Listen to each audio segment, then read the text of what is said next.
Olá pessoal, nós estamos gravando rapidamente essa revisão desta aula de Kant e a ontologia contemporânea.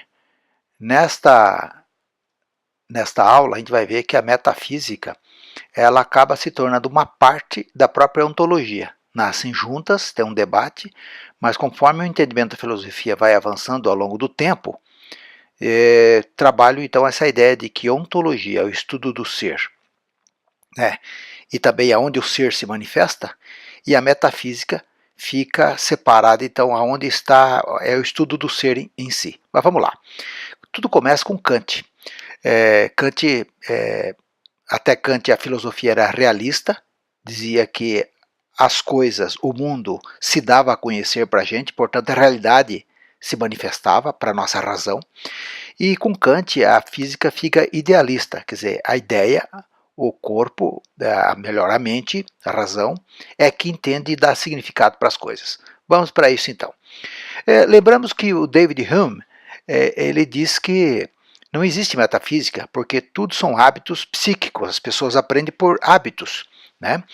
E daí o Kant, o alemão, filósofo alemão, vai dizer que era preciso mesmo sair desse sono dogmático de que achar que as coisas eram racionais por si. Então ele elabora uma tese da crítica da razão teórica, quer dizer, você teorizar sobre a razão. E isso nós chamamos de revolução copernicana. Como Copérnico derrubou a tese de Ptolomeu, dizendo que o Sol é o centro onde a Terra gira no entorno, e Ptolomeu antigamente dizia que era o contrário, que a Terra era fixa e que todos os astros giravam em torno da Terra, essa mudança de Copérnico também nós podemos dizer que Kant procedeu na filosofia, porque ao invés dos objetos ficarem, ao invés da razão ficarem girando em torno dos objetos, coloca os objetos girando em torno da razão. A razão é que vai iluminar o conhecimento. Então, por isso que é crítica da razão teórica, é teorizar criticamente a nossa própria razão, colocar no centro do debate a razão. Vamos lá então. O que diz Kant? Que a nossa mente, a nossa razão, tem três estruturas a priori que são isentas de conteúdos, não tem conteúdos. As estruturas que organizam a sensibilidade e aquelas que organizam o entendimento. E as ideias em si, a razão em si, que regula e controlam tanto a sensibilidade quanto o entendimento. Quando eu vejo uma garrafa, que é uma experiência a posteriori, que ela adentra o meu sentido, no caso aqui o sentido é a visão, essa garrafa é organizada no espaço e tempo pela estrutura de sensibilidade e é entendida pela estrutura de entendimento. Isso organizado a priori, as pessoas vão com o tempo entender o que é uma garrafa, que é um recipiente para guardar líquidos, que ela quebra, se ela quebra ela pode nos cortar, não somos nós que corta a garrafa quando ela está quebrada, é a garrafa que nos corta. Então isso é uma categoria de entendimento que vai, se esse entendimento ficar organizado a partir da sensibilidade na razão, nós temos um juízo sintético a priori, um juízo, um entendimento, compreende o que pertence e o que não pertence à garrafa. Sintético, informa, acrescenta informações para nós, a priori, porque a nossa mente compreende perfeitamente esse sistema. Kant vai dizer que, portanto, metafísica, o entendimento da coisa pela razão, só pode ser feito ou pela filosofia ou pela ciência, que geram os juízos sintéticos a priori. Avançamos um pouquinho mais, uma outra imagem. Se eu tenho um rio poluído, eu sei o que é poluído porque eu tenho um princípio do entendimento da causalidade. Alguma coisa causa o rio poluído. Essa compreensão eu já percebi, foi uma oportunidade que a sensibilidade me deu de ver um rio, sei o que é um rio, e sei o que é um rio poluído. Acrescenta uma informação, tem uma síntese aí dessa informação. Então a sensibilidade organiza no espaço e tempo, o rio existe agora, depois, estou vendo agora, o tamanho dele, o que tem dele, tem um espaço organizado, tem água e tem o lixo dentro. Esse entendimento diz que esse lixo tem uma causa e a razão controla isso, e quando eu falo rio poluído, não precisa ficar explicando tudo de novo, porque a razão já tem um entendimento a priori. Então, para metafísica clássica, entendia que as coisas tinham que se dar por serem entendidas, né? Ou pela mente, pelo trabalho mental, mas a coisa sendo inteligível, a essência da coisa, ou por um trabalho da própria sensibilidade. Kant vai estabelecer um fim nessa metafísica clássica, dizendo que tem dois tipos de conhecimento: a posteriori, aqueles que são da experiência, e a priori, que são estruturas internas da própria razão. Por exemplo, tem alguns conhecimentos que não dependem da experiência. Por exemplo, eu falar que uma reta infinita nunca se acaba, né? Que há várias porções formam um todo. Então, o todo é composto por porções, né? As partes do todo são menores que o todo. São entendimentos a priori que estão na estrutura interna da razão. Então, ele diz que a experiência é uma oportunidade de a gente completar a informação a priori. Se essa experiência for bem entendida, organizada na estrutura de entendimento e de sensibilidade pela razão em si, nós temos um verdadeiro entendimento do fenômeno, e, portanto, nós temos um entendimento do que é a verdade.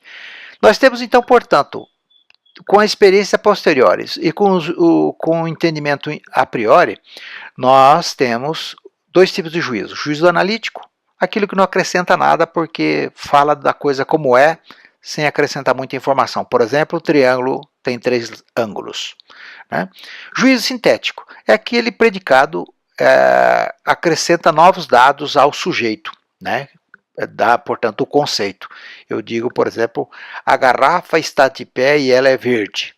Então, é uma informação nova, só que isso é tudo entendido. Se eu já tive essa experiência organizada internamente, eu entendo perfeitamente o que significa uma garrafa verde de pé.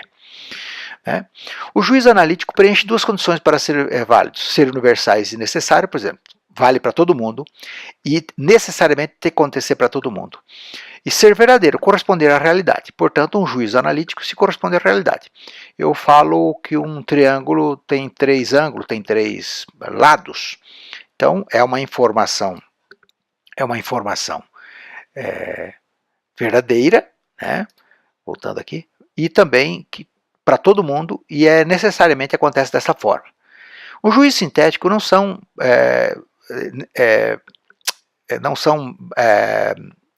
uma informação necessariamente universal e verdadeira, porque baseia-se numa experiência individual. Por exemplo, eu gosto do verde. Gostar do verde ou não gostar do verde é uma experiência absolutamente individual, portanto é psicológica. Então, nesse caso, Hume tinha razão, essas são impressões. Então, por isso que Kant vai concordar que os juízos, aquilo que é a verdade, que é universal e necessário, não se trata de gostar ou não gostar do verde, se trata de dizer o que é o verde. Portanto, o que é o verde é um juízo sintético a priori, porque todo mundo sabe o que é o verde, que é uma cor, é entendida na mente o que significa aquilo. Portanto, para realizar a metafísica ou ciência, devemos demonstrar que os juízos são sintéticos a priori, universais, necessários e verdadeiros, e não dependem da experiência individual. Seguindo, temos, para validar o juízo sintético a priori, ele diz que na ciência tem duas compreensões do mundo. Um do fenômeno, aquilo que se revela para nós, e o nômeno, a coisa em si. Então, nômeno e fenômeno. Hoje, atualmente, nós usamos a palavra fenômeno como aquilo que se apresenta para nós, na nossa razão. O conhecimento como fenômeno, portanto, é quando o sujeito organiza na mente a experiência pelas formas a priori. Então, se eu tenho uma experiência, dentro da mente, pelo espaço e tempo, pelos conceitos a priori, as categorias, eu organizo a informação. Então, o que é conhecer para Kant? É apresentar todas as propriedades de um objeto. O juízo, a coordenação, o que pertence, o que não pertence a determinado objeto, determinada coisa, não se dá a conhecer algo. A coisa passa a existir quando se torna objeto de um juízo. Então, o juízo, cadeira de madeira está junto à janela. Não é livro. Se eu sei o que é uma cadeira e aonde está, espaço e tempo, e eu entendo que ela não é um livro. A partir daí, o juízo passa a ter um conhecimento. Então, depende da organização mental. Então, o juízo não cria nada, mas faz existir para nós. Quando a pessoa trabalha com as estruturas a priori, e dá sentido ou faz existir a coisa, nós temos o sujeito transcendental. O sujeito transcendental é aquele que ultrapassa os limites da razão, transcende, para compreender o mundo, mas precisa da razão para essa compreensão. Então o juízo não cria, mas faz existir para nós. Exemplos de juízos sintéticos a priori, portanto universal, necessário e verdadeiro. Matemática e física, graças às formas de conceito a priori, né, segundo Kant. A metafísica que pretende conhecer o fenômeno em si, o nômeno, ela é impossível, portanto, para Kant a metafísica é impossível. Por exemplo, vou dar um caso típico que ele fala que Deus é impossível de ser conhecido. Porque Deus não se aparece na forma de espaço e tempo. Não tem causa, ele é incausado. Não tem começo nem fim. A ideia metafísica de Deus escapa ao conhecimento humano. Outras realidades metafísicas, como alma, substância, forma, infinito, causalidade, etc. Mas o saber humano.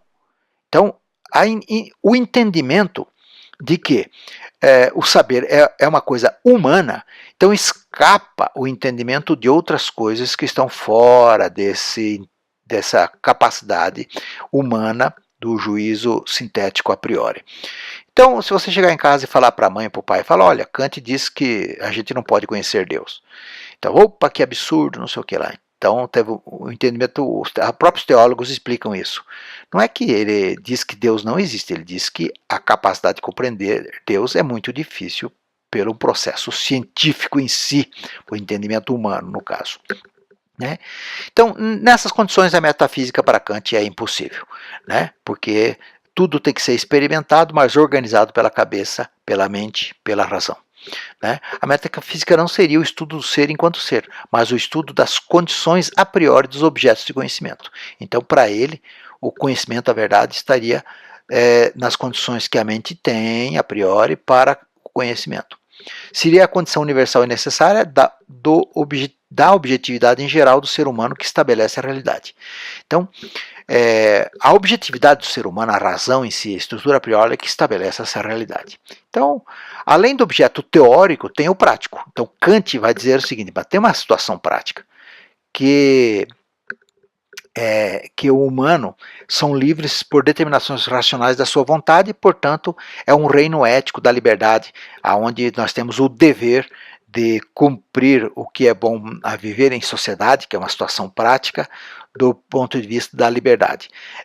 Então, também a metafísica pode ser um estudo da razão prática, daquilo que nós vivemos no dia a dia. O que é liberdade, o que é virtude, o que é dever, o que é ética, assim por diante. Tanto é que até hoje a filosofia se dedica a esses estudos, grande parte partindo do conceito do que é ética de Kant, que é o seu sentido prático.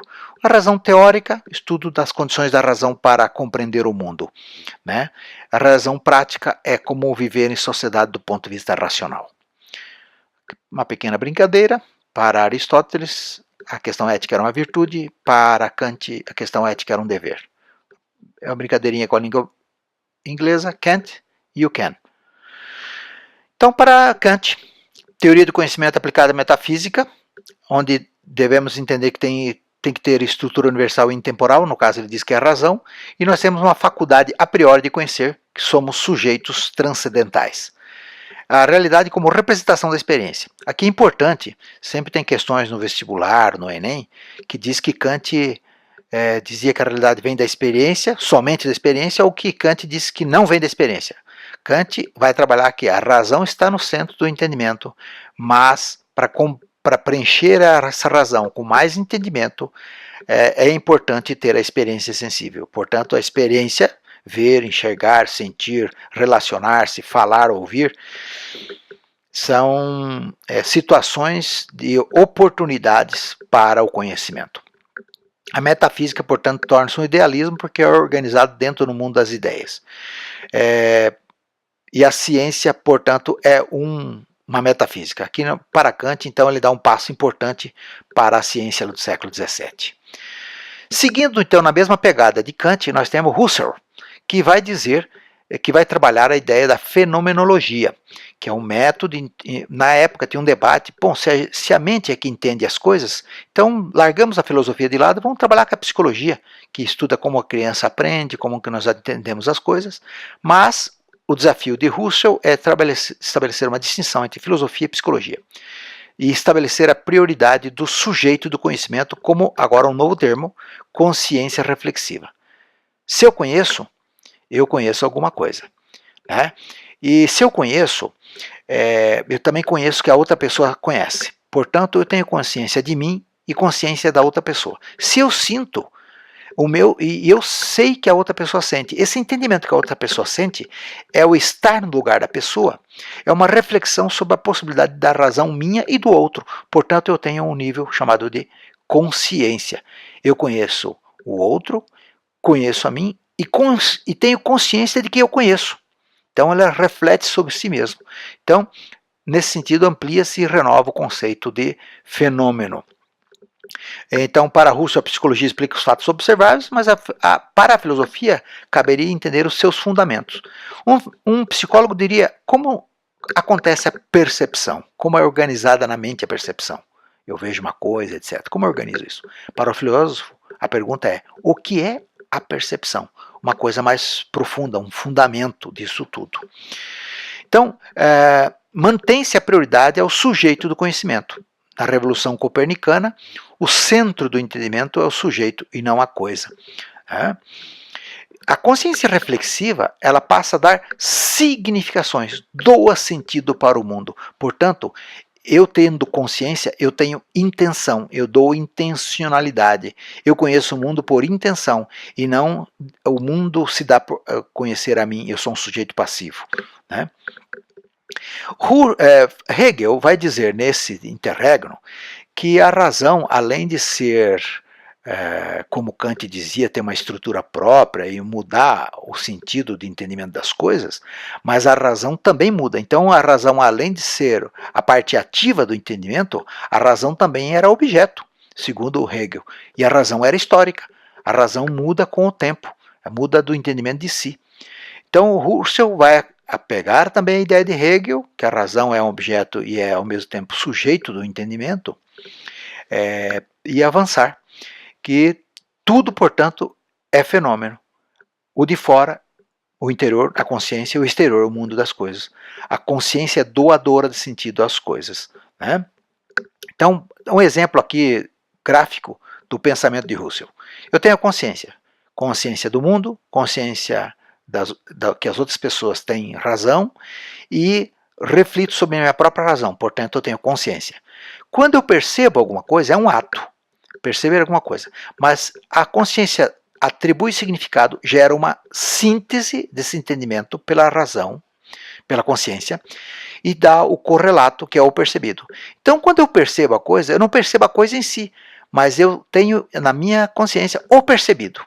Perceber, um verbo no infinitivo, percebido, né?